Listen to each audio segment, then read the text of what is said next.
पादवल्लभ दिगंबराच्या जयघोषात श्री क्षेत्र नृसिंहवाडीमध्ये 14 डिसेंबर शनिवारी सायंकाळी 5 वाजता दत्तजन्मकाळ सोहळा मोठ्या भक्तिभावानं संपन्न होणार आहे। या पार्श्वभूमीवर नृसिंहवाडीची बाजारपेठ गजबजली असून या गजबजलेल्या बाजारपेठेत मेवा मिठाईची पेढ्यांची रेलचेल दिसताना आपल्याला दिसते। व्यापारी असोसिएशनचे अध्यक्ष आनंददादा धनवडे हे आपल्या सोबत आहेत। दादा, काय सांगाल की शनिवारी जन्मकाळ सोहळा होणार आहे आणि काय नेमकं काय तयारी झाली आहे? व्यापारी असोसिएशननं काय नेमकं केलं आहे आणि व्यापाऱ्यांमध्ये उत्साहाचं वातावरण आहे का? वातावरण एकदम उत्साहाचं आहे। शनिवार आणि रविवारी दत्तजयंती आल्या असल्यामुळं हे व्यापाऱ्यांच्यात पण उत्साह आहे आणि भक्तिभावाने ही दत्तजयंती मोठ्या प्रमाणात गेली 60-70 वर्ष साजरी होत आलेली आहे। आणि आत्ता म्हटलं तर व्यापारी असोसिएशनच्या माध्यमातून दुकानदारांची जी स्वच्छता असते किंवा इतर काय जे माल तयार करण्याचं असते, मग सगळ्यात महत्त्वाचा म्हणजे फिक्का पेढा, करदंड, कवडवरपी आणि कुंदा आणि हे जे काय तयार केलं जातं नृसिंहवाडीसारख्या ठिकाणी ते एक नंबर क्वालिटी असते। आणि नृसिंहवाडीसारख्या ठिकाणी दत्त महाराजांचं पवित्र स्थान असल्यामुळे इथं कुठलीही भेसळ या नृसिंहवाडी व्यापारी असोसिएशनच्या माध्यमातून दुकानदार करत नाहीत। मग ते पेढा असो, कवडवरपी असो किंवा करदंड किंवा कुंदा आणि कलाकंद हे जे काही पदार्थ असतात ते स्वच्छ आणि एक चांगल्या पद्धतीने एक चविष्ट आणि एक वेगळ्या पद्धतीनं सर्वांना दिले जातात। आणि सगळ्या व्यापाऱ्यांनी आज बरेच पेढे, कुंदा हे सर्व व्यापाऱ्यांनी बरेच करून ठेवलेले आहेत आणि आता 2 दिवसाची वाट बघत आहेत आणि उत्साहात दत्तजयंती शनिवार रविवार आले असल्यामुळं जोरदार होणार।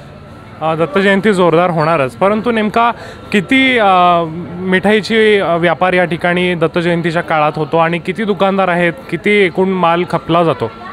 जवळजवळ नृसिंहवाडीसारख्या ठिकाणी 100 दुकानं आहेत, त्यातले 45 दुकानं हे मेवा मिठाईचे आहेत आणि प्रत्येक दुकानदारचा एक 300-400 किलोचा माल या ठिकाणी खपला जातो।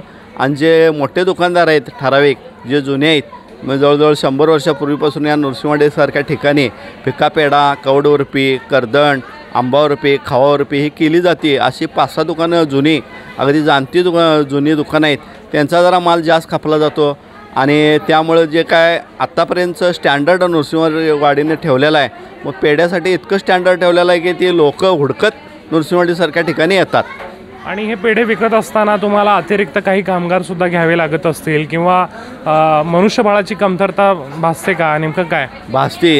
कारण का ह्या वेळेला एक महिनाभर आधी लहान सहान खडसाखर हे ते सगळं बांधण्यासाठी किंवा पेढे भरून ठेवण्यासाठी करायला लागत असते आणि ते केलेले आहेत आजपर्यंत। आणि त्या अनुषंगानं कामगार 3-4 ह्या ठिकाणी घ्यावे लागतात।